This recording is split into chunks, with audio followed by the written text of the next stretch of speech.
Hello everyone and welcome back. In today's video we continue with the months. As we know, months called in the Arabic language الأشهر. So in the last video we saw the first part. So today we continue on the second part.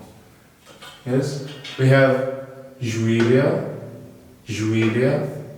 July, Awte, August.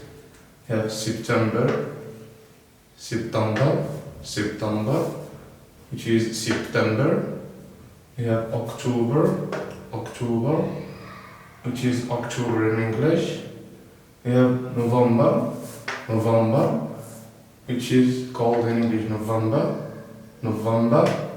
And we have Desambar, which is December.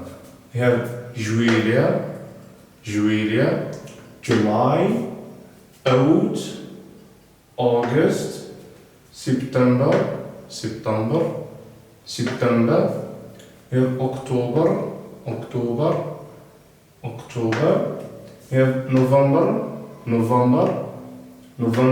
and we have December, which is December. So it's as it is called months, so it's something easy. Just repeat and pronounce again and again to have a good pronunciation. Yeah, that's what we have for today. Thank you. See you in the next video.